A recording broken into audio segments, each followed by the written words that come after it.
Great. So, welcome everyone to the Educate for Life talk today about how to collaborate virtually. And as you already see and do here, you're part of our virtual collaboration, and there's no way around it today, which is great, I think. Now we have this opportunity to connect with like-minded people around the world, and sometimes even better to those who are maybe not like-minded. So we create diversity in everything we do. We explore new ideas, leverage other mindsets and other ways of thinking. And the better we can build these virtual teams based on diversity, the better, I think. Obviously, it's not necessarily an easy thing to do. It's not easy to manage diverse teams, especially not across time zones and so on and so forth. So, but this is what we're going to explore on this call. And when I met Charlotte, who is our amazing community member and speaker today, I was immediately 100% sure Charlotte is the one, if any, who can share a lot of experiences on how do we make virtual collaboration a success.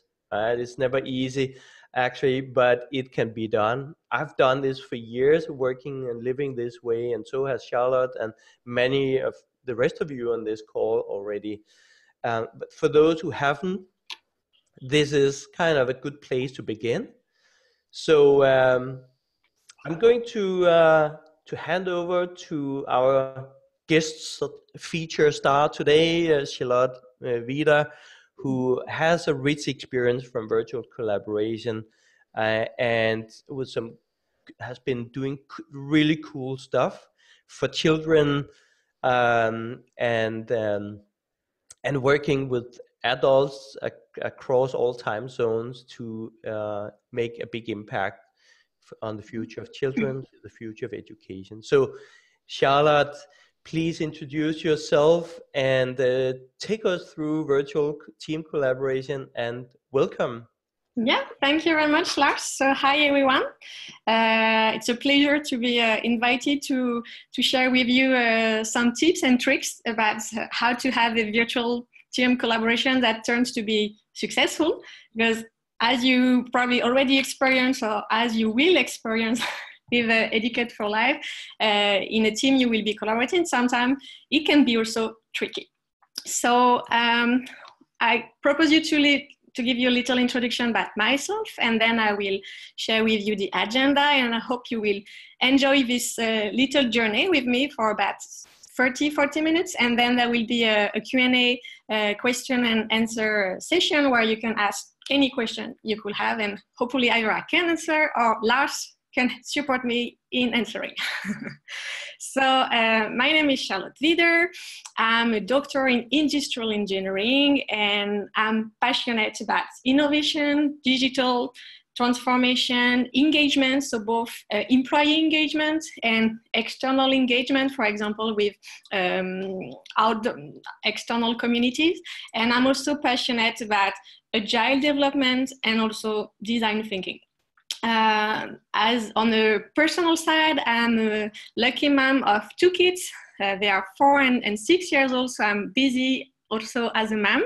I'm French, born in France, married with a wonderful Moroccan husband. So I've had close connection with Morocco for the past 20 years. Currently, I'm an expat in Billund, Denmark. If you don't know Billund, actually it's the city where all the LEGO story started. And it's the headquarters of LEGO, which is a toy manufacturer where you can build amazing things with LEGO bricks. As I already said, I'm really passionate about innovation, people, and digital. And today I'm happy to share with you what I learned in my experience about how to build a team and how to successfully collaborate. Why I'm here today and the example I will be using. So I'm the former manager of PlayFutures, which is an online innovation international community on learning through play. So how to make sure children play as much as possible, because it has been identified as a wonderful way to learn.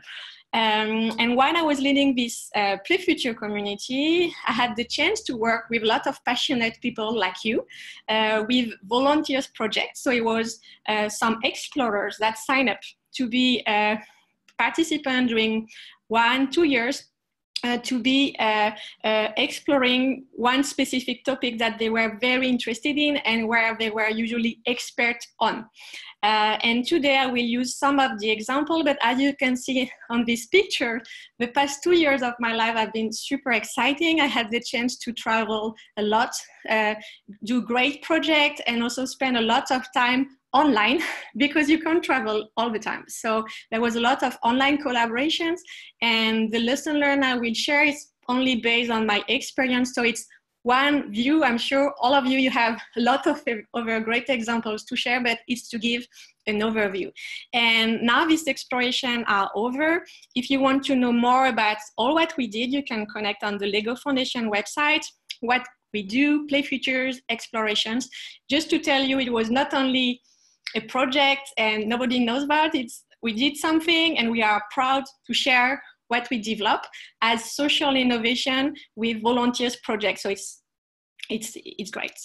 In terms of agenda, I'm trying to give you some recommendation by order. Like first, you need to choose your dream team, and you can go, and you can go online to do that.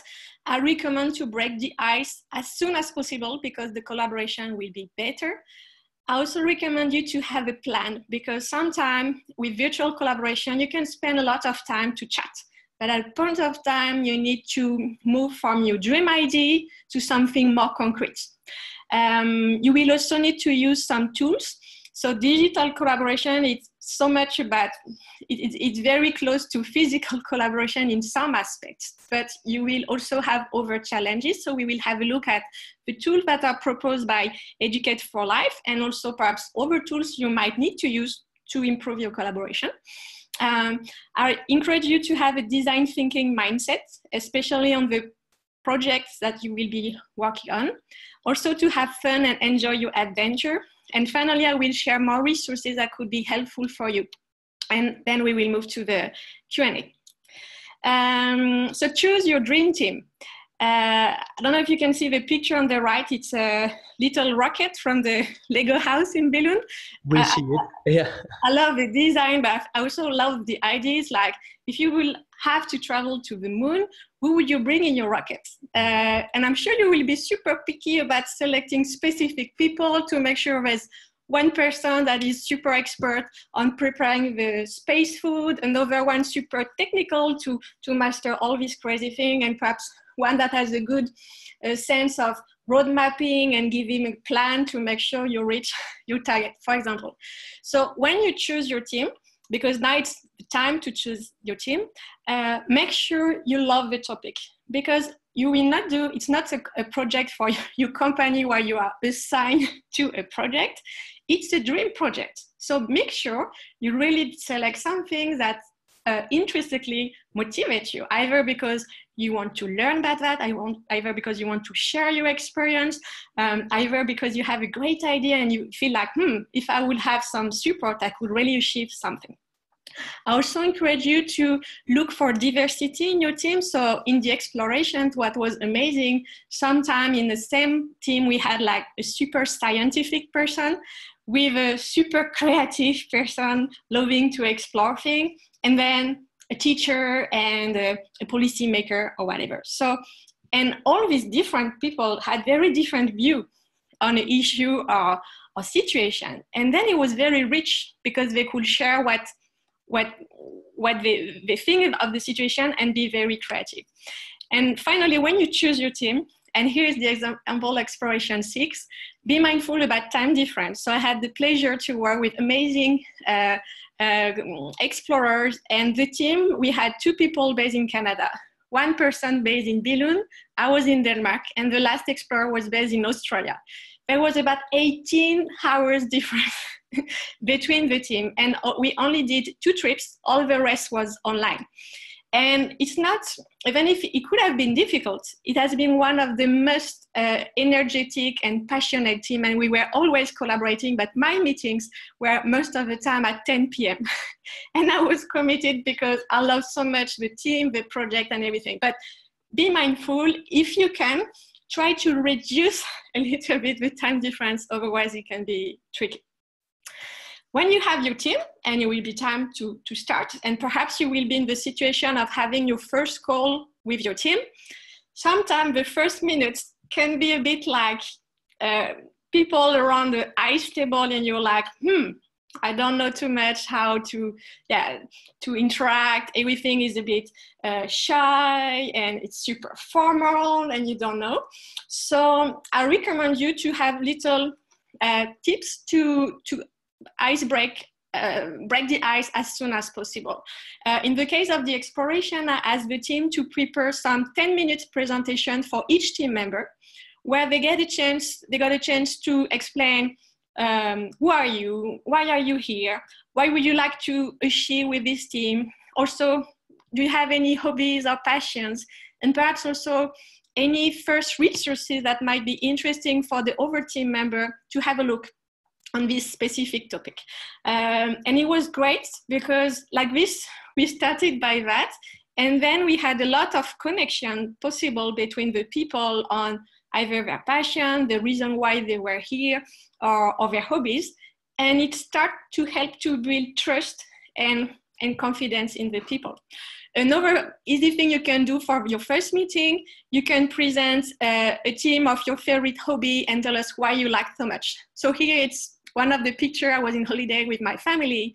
I enjoyed so much this kayaking session for 3 hours. It was cool. We had the picnic on board. We were imagining we are super adventurer, and everything was amazing. I really enjoyed that because I was with my family, outdoor, and enjoying a very nice place. So perhaps you can, all of you, share a picture of your holidays or hobby and tell us a bit more, why do you like? Another concept I like very much, I learned from a colleague working at LEGO that is so passionate about what he's doing and feeling so committed and all of that, is the Japanese concept of ikigai. Perhaps you're already aware on. And here the key thing is like, ideally, if you can connect all the dots, you will be super happy and committed. And so there's like, what do you love to do? What do you are good at? What you can be paid for, and what the world needs. And ideally, it's a very nice way to present yourself to the team, to explain a bit everything, and perhaps it will be easier to understand why you are interested in being part of this volunteer team, explaining your vocation, your mission, and your passion. So it's another way to present yourself that can be interesting. Once you break the ice, you will start to work together, and usually most of the people you will meet in your life, they will always tell you, I have a very good idea, but not so many people will implement that for so many reasons. So having an idea is not that difficult, but implementing it is a bit more hard. So what I recommend you, so here you can see on this illustration is like how it works stage by stage, like the sprint approach proposed by Educate4Life, and I'm sure you will be guided through with a lot of recommendations. So it's good because it's helping you to see the 4 main phases: awake phase, ideate, solve, and accelerate. But then as a team, you will need to make sure you put your ideas and vision on a paper and start drafting a plan. Even if it's super draft, the first plan might be 3 bullet points because you have no idea how you will do it. But during each meeting, you will iterate and improve your plan up to the time it becomes something stronger. And I think it's key to put your ideas on Word, because when people can see and read something, then you can see if all the team agree with the vision. And it can either be some written text, but you can also put your vision with a drawing or using picture, or you can even build something, and then it will be helpful to align around the core idea. Having a plan, so just to give you an example, for each exploration, and there was 6 explorations with PlayFuture, I asked the team after few months of collaboration to write an A4 piece of paper, which was about what is your exploration about? Can you explain that in one piece of paper to the rest of the community? And the question I asked to them, so first they had to have a title, like a short, like a claim or something you are working on, explain who were the team member, what is the objective of your exploration, what is the methodology and approach you are planning to use, what are ideally the expected deliverable. Even if you don't get that at the end, it's okay. But at least you have a target. And when I say deliverables, for some exploration, they say, we would like to organize a workshop with parents and teachers and children to really understand what they want to do. Others, they say, our deliverable will be an advocacy video to promote outdoor play and learning. With Exploration 1, we say the deliverable, it will be some flashcards on how to get starting doing learning through play in the classroom, and we will have some 90-second video to demonstrate how learning through play looks like. So deliverable, it can be many things. It could be also a service. You are designing a service, so the expected deliverable will be have a first proof of concept with real people or whatever. And you also need a timeline, because when all the team is sharing a timeline, it's easier to see if you are on time, if you agree, and all of that. And finally, I ask each team to identify who are the key stakeholders they would like to work with, and what is the target audience, like who are the people that will benefit from all the work you are doing. So I think it's a good question you should ask yourself and the team when you're doing that. Because when you have that, even if it's draft, it's a key paper you can use and improve throughout the life of your project. Then there's the golden rules of virtual team meeting. The first one, especially because it's volunteer project, is to find a good timing. Some of you, you are students, some of you, you are working, some of you, you are busy with your kids or whatever. So try to find a time that fits everyone and where everyone will commit to attend. Ideally, you can find a time slot like the same, like every Thursday at 8 p.m. Then it's easier to commit because it's always the same one, so you will not forget. And you know everyone is available. And ideally, if you can plan your meetings for the coming month, because otherwise it's too difficult to find a time slot last minute. As an individual, please double check your material. It seems like, okay, we know we need a headset and a mic that is working, but during the exploration, we lost so many minutes or hours, like one person is connected, but the headset is not working. So double check that everything is working good.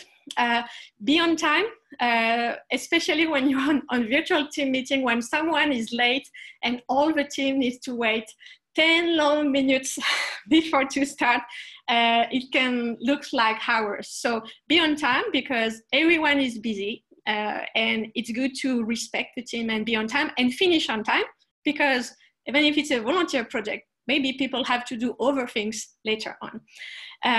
Very good to have a clear agenda when you start your meeting. And at the end, please document the progress you did, the key decision you made, and the next steps. Like this, next time, next week, or when you start your new meeting, you can just read that again and say, okay, that's what we decided, where we want to go. So it's easier to keep track. Another tip is to be actively engaged, at least to talk during the online meeting, because sometimes if I can't hear you, I don't know if you are not engaged, sleeping, or whatever. So it's and important. Here we are not sleeping, Charlotte. We're super engaged. Yeah, so it's important that you're here, you're actively engaged. If someone asks a question, you answer. Even if we have a video, sometimes it's a bit more difficult than physical collaboration because you don't have all this non-verbal communication that usually is helpful. And as I say, yeah, document all the things. So that's a bit the golden rules of a virtual team meeting. I'm sure you have many others, but it's what I wanted to share with you. Then there is the tool, because when we say virtual collaboration, usually you will use one or several tools. So thanks to Educate4Life, when you will be part of a group, you will be able to benefit from a private group per team.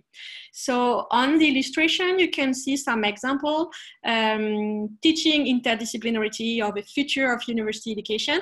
That's example of groups. And if you're part of a group, you will be able to chat within this group and exchange with your team members. And it will be like a wall, if you know Facebook, or so it will keep the chronology of all your exchanges. So it's very nice to only use that and not move to emails or whatever, because it helps you to keep the track of what you decided. Also, you will be able to access some Zoom rooms. Just it's the same tool we are using today. And here it's the equivalent of Skype, if you know Skype or WebEx. But so you will be able to all connect online, as you can see. So you can share your video, you can share some screens, and you can also chat. And finally, it's just a teaser. You will have access to an ideation platform where all the team will be able to post and maintain the description and status of their project, and they will also receive feedback from other teams. And Lars will tell you more later on that topic. And you can currently see some groups, but if you look on the top right corner, you also have a blue plus. If you want to create your own group, or at least propose an idea, you can do it. It's free. And you do it, and then you will see if more people are interested in. So it's a way to test your idea, to say, hey, I have this idea. Will you be interested in collaborating with me? And you will see how it looks like. So that's the tool that are proposed by Educate4Life. Then you might also use other self-organized tool. The key thing is like, you need to choose the right tool for the right use. Here it's a picture of the new LEGO campus, so super fresh picture from taken in Billund, why they are using crane to lift up material, because it's the best tool to do that. I can't do it by hand. So with your own team, you will also be able to select other tools. So for example, here I'm listing some tools we have been intensively using during the exploration, but perhaps you know others. The key thing is to pick the good one. For example, for project planning and task management, you can use Trello, which is a very nice tool to keep track on the task for the team, or look at what are the tasks you should do, what are the tasks that are done. You can also, on that part, share all the links that are useful, like the website, the resources you need to access. Another tool is called Asana, and it's very well done also for project planning and task management. Then for sharing and organizing the documentation, most of the team, they were using Google Drive because it's basic, it's easy to access, and you can organize by folders and store your documentation. For online call, most of the team were using Skype, but also Zoom and WebEx, which is more a paid version for one of the team. For informal collaboration, so here I guess you will use the app of Educate4Life to be in touch with your team. We didn't have any app for the exploration, so we were using WhatsApp. But I'm sure, and this thing is super important. It helps you to keep in touch with the team in between the team meeting, and it's key because not everything happened during team meeting. A lot of things happen in between. And WhatsApp was a great way to share ideas, pictures, and in your case, you can do it on the app of Educate4Life. We also use a tool that is mainly used in education. It's called Padlet. I don't know if you know this one, so I did a little screenshot on this slide. It's very good if you want to do online brainstorming or do a book of trends and references, because it gives one page. Everyone can pin some ideas. It's very visual. You can comment what you posted, and it's quite very nice. And finally, when you will move forward, if, for example, you are prototyping an interface or a website or something, we were using InVision, but I'm sure there's many other tools. The key things is like in this kind of project, it's key to prototype, to test, to receive feedback, to share your idea, and to improve it. So I highly recommend you to prototype anything you can to receive feedback. Having a design thinking mindset, I think it's important, especially when you want each of your group, you will target a specific target audience, specific users. Some of you will target children. Some of you will target single dad or single mom. Some of you will target practitioner or people at the university. So the design thinking approach, perhaps some of you are super expert of that, but I just wanted to give an example to illustrate. So as a mom, one of my objectives was to bring my kids play outdoor, and usually they are not super keen on staying 3 hours doing a walk in the forest. They prefer to go to another playground or something like that. So my objective was to bring them and keep them motivated for at least 3 hours in the forest, because I know there's so many benefits of being outdoor. So the first time I brought them, and it's explain you what is with design thinking, the first thing you need to do is to observe the final user in the environment where you would like to provide a service. In that case, as a mom, I would wanted to provide the service of fun experience in the forest.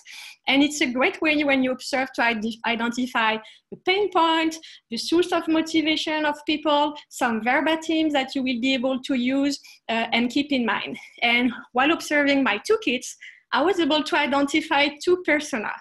There was one person that was okay to do a 2-3 hour tour in the forest, as long as there's a picnic at the end with hot chocolate, as you can see on the table, and biscuits. So it's my daughter, so I call her the picnic lover. And my son was more like, he loved to have a stick, mark some cross on the floor, and imagine we are looking for a treasure in the forest. I call him the treasure hunt explorer. With these 2 personas, now I know that if I need to design another time the experience with these 2 personas, I will be able to play with the concept to propose them a meaningful user journey that I will be able to design, perhaps to prototype and test again with them up to the time they have like full satisfaction. And I did that twice. So of course, the second time I brought the picnic, I brought the stick that we decorated with my son. And again, it was a great experience because I knew in advance what they love, what they didn't love. Very simple example, I agree. I will show you another one for the exploration. So here, it was exploration 6. They were working on outdoors play. So what they did with this design thinking approach, first they needed to understand, then to explore and materialize. And to understand, actually, they did some field trips and they visited many different schools in Belize, in urban context, in rural village context. One was next to the beach, one was next to the jungle or the rainforest, to better understand what was the pain point and all of that. And then they organized a workshop with parents, teachers, children, teacher educators, and teacher, if I didn't say already, to have a 360 degrees on what was the issue, why the teacher were always teaching in the classroom and they were never bringing the kids outside, whereas they had wonderful natural environment. You can imagine Belize, there's some blue, there's some green, but they were always in the classroom. So it was a great way to understand the pain points. And from that, they were able to design a very interesting teaching course for the teachers to help them to bring more outdoor play in the way they teach. And this approach was really a design thinking approach step by step. And it's another example of how they did. So I really encourage you to try to have this kind of approach because it's one of the best ways to make sure you address the right needs in the right way. Final recommendation, actually, like it's a volunteer program, is to really enjoy. Do it for you because actually you know why you're motivated and I'm sure you will have a lot of fun. What I observe also is like trust and generosity. So of course I've been involved as a leader and coordinator of the expression, but also sometimes as a team member. And the more you give, the more you receive, and it's fun. So feel free to share what you know because you will receive a lot of insight, connections, and all of that. The more you say about what you're interested in, what are your pain points, what you would like to learn, etc., the more you are transparent, the more you will receive and have it as a learning experience. Keep a yes we can mindset. So sometimes innovation project, it's not easy because sometimes you have a super great idea with your team and you go to present to a senior leader or an organization and you just receive a no-go, we are not interested. And then you're like, oh. So the level of energy in your team will go sometime of super excited to super down, but the more you go down, the more you will go up. But you need to keep this, yes, we can, like, keep a positive mindset. It will be helpful anyway. And it will help you sometime to tackle some challenges you couldn't tackle. And when you're with a great team, usually you can manage. And of course, have fun. In most of the team I was working with, there was a very friendly atmosphere, and it's nice. Actually, I was happy to connect. You need to be happy to connect and know you will have this few hours of collaboration with your team, because naturally you're motivated by the topic and the opportunity to exchange with your team. Regarding more resources you could access, so of course I recommend you to have a look at the LEGO Foundation website, where it's all about learning through play, the programs that are done, a proper definition of what we mean by learning through play. You can have a look also at the PlayFuture community that was launched in 2016 to bring practitioners, researchers, parents, and policymakers to imagine a new world on learning through play.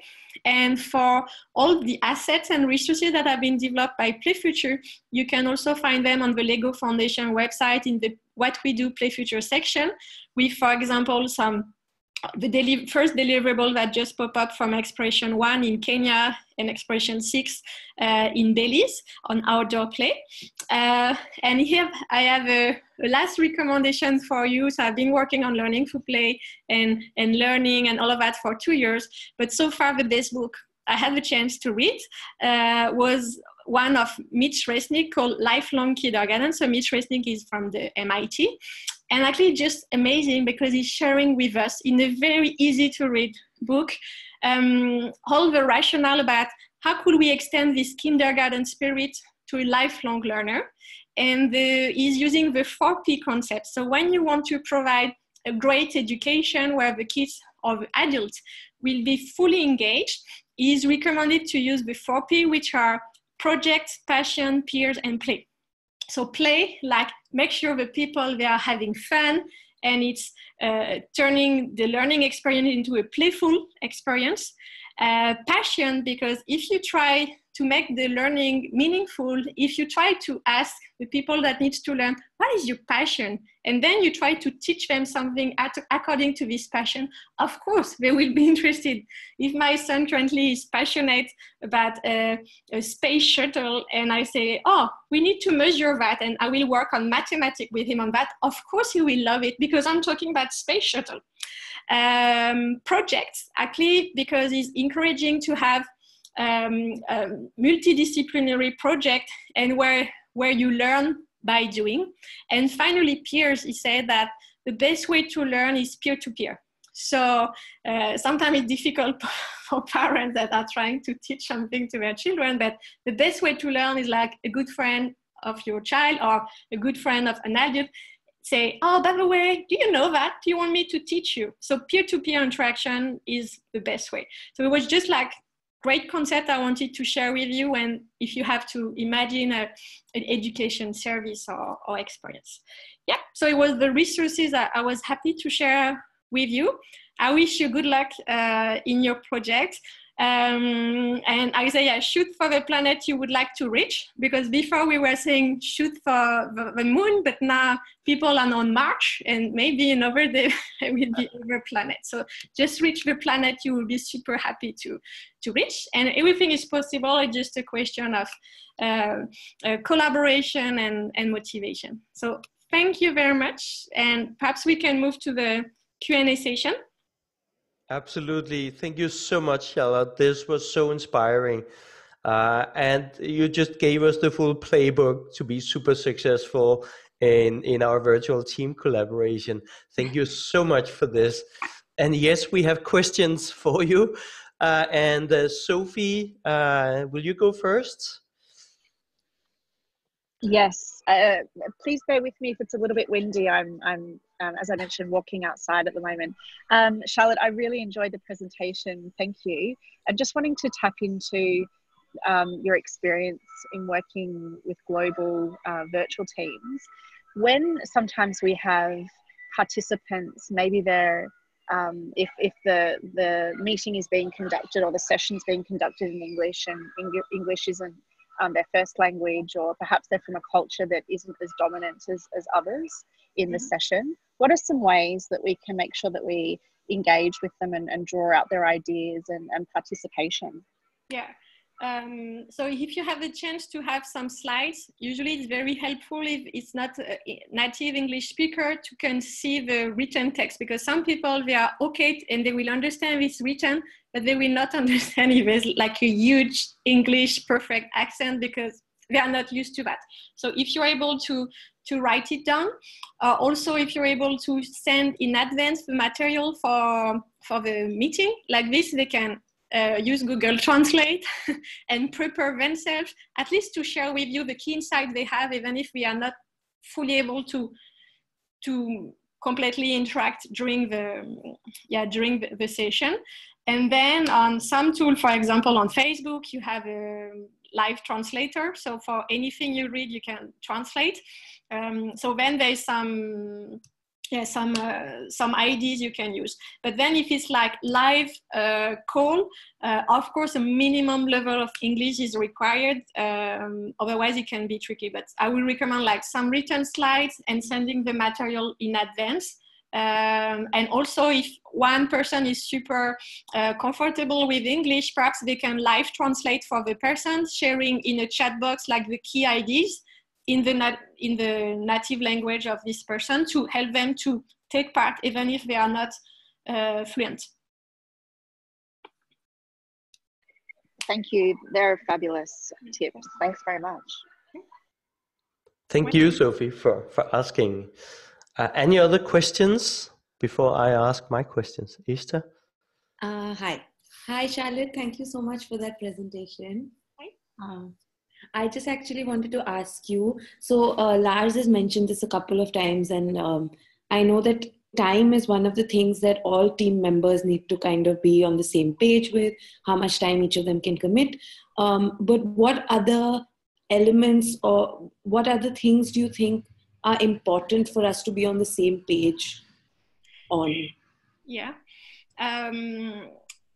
I would say the final goal of what you want to achieve, if you can agree from the beginning on a vision, like how success could look like, and all of you are sharing this vision. So first of all, it's not easy at all to have a shared vision. It was a big part of my work for this exploration to help the team to build and co-create their vision. But if you're able as a team to have an idea of how success could look like, then it's easier to align and all of that, because if you're working together but you have no idea of what you want to achieve or how it could be great, because sometimes you know what you would like to achieve, like, oh, I want to develop this service for dad or whatever. But then that's the idea, but you need to define how success look like. Okay, our exploration or sprint project will be successful if we are able to develop this prototype of a new interface and we are able to test it with 25 dads at home. Then you have you need to set the target according to the time you're able to spend on your project, but you need to define a target. So then you know what you want to reach. So it's not only about an idea, it's like, what is the level of quality, maturity you would like to achieve? And then I guess another key success criteria is like a lot of respect between the partners, like taking time to listen to ideas, because sometimes people, I experience that, they feel like, oh, I know everything.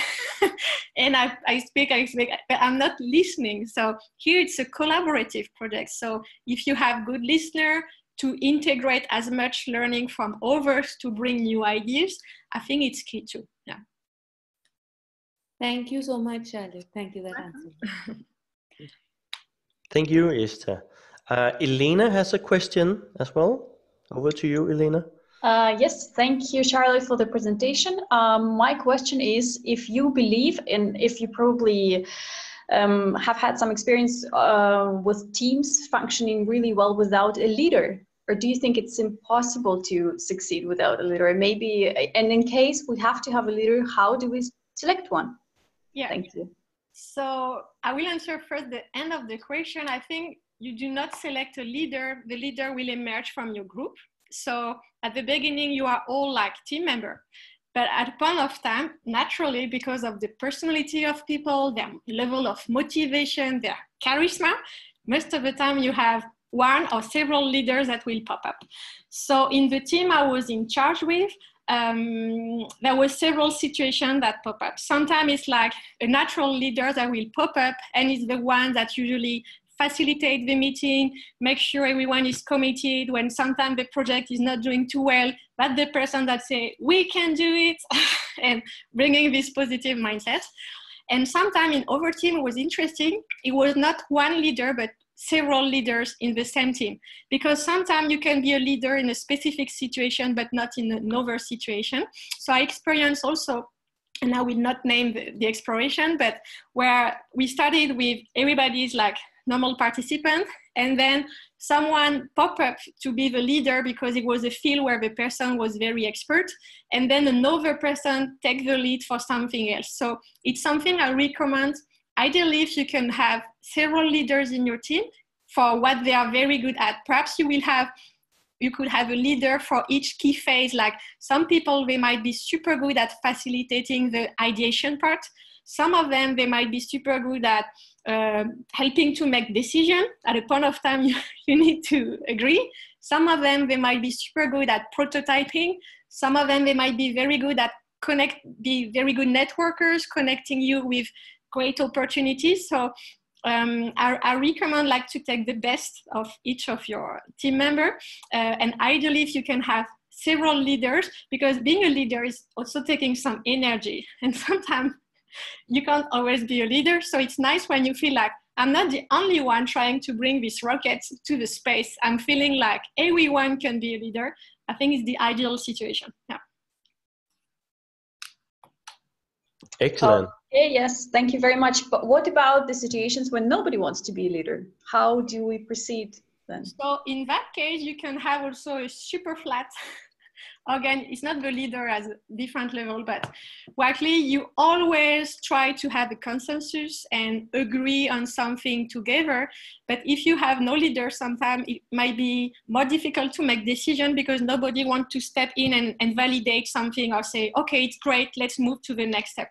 So in some of the team, we had this thing where actually there was no specific leader, but to be fully honest, the most crazy, super active team I had the chance to monitor and support, it was where there was either one leader or several leaders because they were strongly committed and they really wanted to bring something.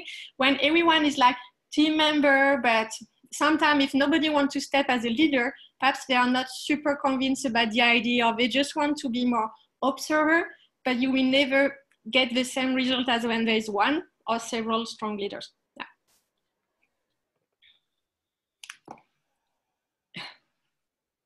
Elena, more questions? Yes, thank you very much. Thank you. Perfect. Thank you. Esther has another question. Yes. Charlotte, I just was wondering if, since we're doing this in a certain time frame, is there a certain number of, like a number that would be a magic number for virtual collaboration, or a number of members beyond which it becomes absolutely like a nightmare to handle? Or like, is there something to keep in mind in terms of numbers? So I think there's several numbers. First is, so you have the, not a stage gate, but a process, ideation process and sprint process.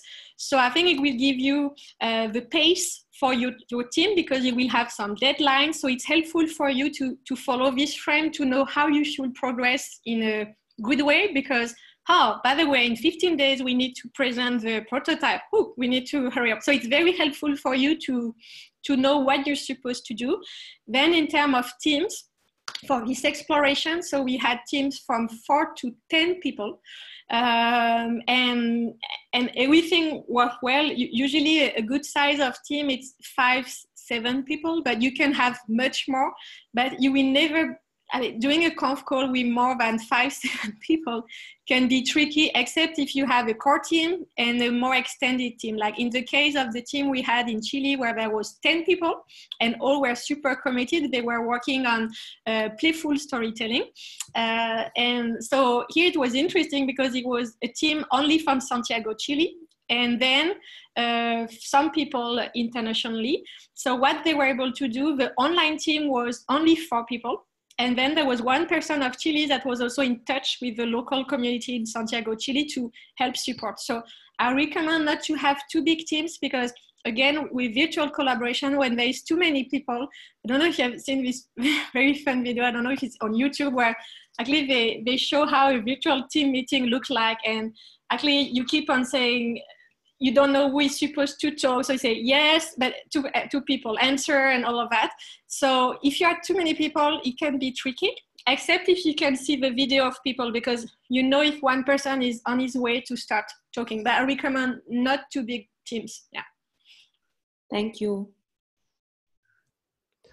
I'll see if I can find that fun example of a virtual team collaboration. I need to send you it. It's fun. Yeah, we'll find it and share something, right? Yeah. Feel free, everybody, to share what you come across. It's good to have a laugh, and usually it's just ourselves we're laughing at, because we know this is also part of reality and real life, and we are human beings, which is why I think it's so valuable to have this conversation around how do we best manage the everyday life in a sprint and outside of the sprint as well. Yeah. Awesome. Just checking any more questions from all of you. Otherwise I have some, but just wanted to listen. It's one of the good takeaways from this session here. Listen, be respectful, and your questions are better than mine anyway. Otherwise just shout out. But cool. So let me just in summary here. First of all, I love your statement, Charlotte, about the more you give, the more you receive, and we are all receiving from you right now here. It's just an example. All I did by giving is just kind of arrange the call, right? So I gave the call and see how much we are all receiving because of it. Personally, I've experienced again and again and again the power of community. It's become the way I operate and work, and and there's always a certain purpose in a community, the magnet that attracts the right people, which is so helpful when we set up these virtual teams, right? And we come together because we want the same things. But your playbook here and your golden rules is immensely helpful for all of us. I really enjoyed your recommendation about we have to discuss what does success look like for our work. So we all have a similar feeling, whether we are heading towards something successful, or are we maybe heading towards a failure, right? As a team, if we have a similar understanding of what does success mean to us as a group, I think we're doing ourselves a big favor. So I like that very much. Making a plan as a team, yes, definitely. So important to sit down virtually together and plan out what's going to happen next. Certainly, I know from personal experience that we always show up with different expectations, different understandings, regardless of how much effort we put into aligning expectations. So let's just be very clear and explicit. Say, hey, let's go through each item step by step, align expectations, make sure we have a plan. We all commit to that. It makes life so much easier afterwards. So I have then a question to you, Charlotte, and this is always one of the painful things to even consider, but isn't it always part of life also? In the unfortunate, unlikely situation where we kind of start to consider that somebody maybe have to leave the group, things are not working out, we're having too many conflicts that we cannot resolve. Hopefully we can resolve them. We can get some coaching, maybe some other means to resolve. I hope that's what plays out. If things cannot be resolved and the team decides to split up or somebody needs to leave, should you upfront have that conversation around, this is how we make decisions, this is also how we break up if we should have to? Should you consider that as a team up front? Yeah, so another thing I was not talking about, so it's very interesting question, is about the feedback culture. I encourage you to have among the team after breaking the ice, where so relations should be a bit less icy. I encourage you to be honest and give feedback as soon as possible. If you start to identify something where you feel like, it's not very positive remark, or people that are criticizing everything without sharing any solution to something, because you can of course criticize, and I encourage you to be like to have conflicts in the team, because when you have conflict it means you have already a good level of trust, but it just if you bring this feedback culture from the beginning, you shouldn't arrive to a situation where you feel like, okay, this member needs to leave, and this member, if you didn't share any feedback before, they will be very surprised, like, why you want me to leave? I was so good in that team. So of course, if you have this feedback culture, it should be better. And then of course, I would recommend never to share upfront something. You can, as a team, designate someone to chat with this person and say, well, not in front of the team, I received some feedback from the team, but sometimes your attitude, usually it's a question of attitude. Your attitude is a bit too pushy, is a bit too, you never give solution or whatever. And I really recommend to have this chat and then give a second chance to the person, because perhaps they never receive feedback about themselves. The first thing, collaboration, they don't know the rules. When you have done thousands of projects, you know how to be respectful, you know how to do project ideation. For example, in one of the team, it was their first online brainstorming they were doing. So there's some techniques you need to learn to feel comfortable. Otherwise, you can not feel comfortable and things like that. So I will recommend to have a feedback culture and then give a second chance to this person.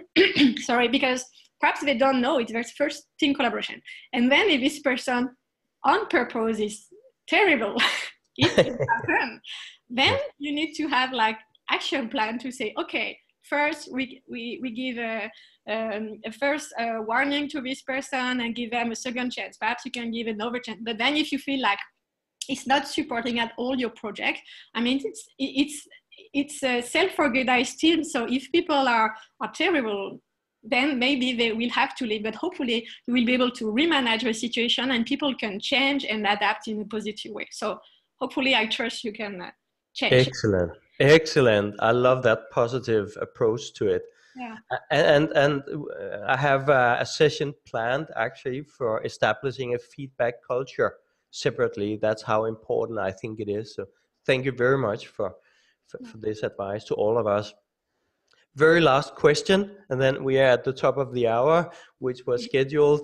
Last question is about play, and I find play as important as you do, and as LEGO does, and learning through play is so important. And bringing play into our team during a tough week with day jobs and maybe an ill child with the flu, or the week is hard enough even without a sprint. So bringing play into our team on a regular basis. How do we best bring play into our virtual team collaboration? Do you have some suggestions, some examples? So I think it's a super interesting question. In the case of the exploration, like we had some physical kickoff. I brought play from the beginning with some fun session to build the team. Like we had a snorkeling session in Belize. We had a mini 2-hour safari trip when we were in South Africa, or things like building experiences that people all remember. And this fun thing, we will be able to recall it during some meeting when sometimes it's difficult and we say, oh, by the way, do you remember this time? And it's helpful. So then on a daily basis, the play can come from different things. I think the key thing is like the playful mindset of the participants. So I would not say it's like a play activity you always do during the meeting. It's more like having people with a sense of humor, feeling like joking. So you're working, but you're joking. So bringing a playful mindset in your meeting, we completely change the experience because it's fun to come, you know, you will chat with great people. So having that. And then of course you can organize, for example, some little quiz to if you want to teach something to your team member, you can say, okay, today I have a quiz for you just to learn. So always in a playful and interactive way. All depend the meeting you have, but bringing some quiz. Also sometimes it can be some visuals, like you need to explain something, try to bring a visual that is playful instead to take one that is super boring, even if it's to explain the same idea. So all the use, at the end you create a teammate where it's fun to come because you know team member, they will share with you something great and you will spend a playful moment with them. Yeah. Amazing. I feel super energized and inspired by your recommendations here. I'm so ready for the day and the upcoming weekend. I will do something playful. So thank you very much for this, Charlotte. We have come to the end of the scheduled time slot here. I just wanted, on behalf of the whole community, to thank you so much for this session. It's been incredible. And you can all reach Charlotte. You can see Charlotte's LinkedIn link here on the screen. And Charlotte is on the chat in our community as well. And you should definitely reach out to Charlotte. She's an amazing person, in addition to being a specialist on virtual collaboration and play. So thank you so much, Charlotte. We're going to share this recording and hope to see you all again very soon in our next calls. Thank you. Thank you, Charlotte. And on my side, I just wish a lot of success to all the teams. So thank you, Lars, for giving me the opportunity to present the tips, and to all the community. So best of luck. I hope you will find your dream team, be able to apply all of that. And I'm super looking forward to see also the end of the sprint, to see all the great things and ideas you will be able to bring to life. So see you soon. Bye-bye. See you soon. Thank you. Thanks very much. Thanks, Charlotte. Thanks, Lars. Bye. Bye. Bye, everyone. Bye. Bye.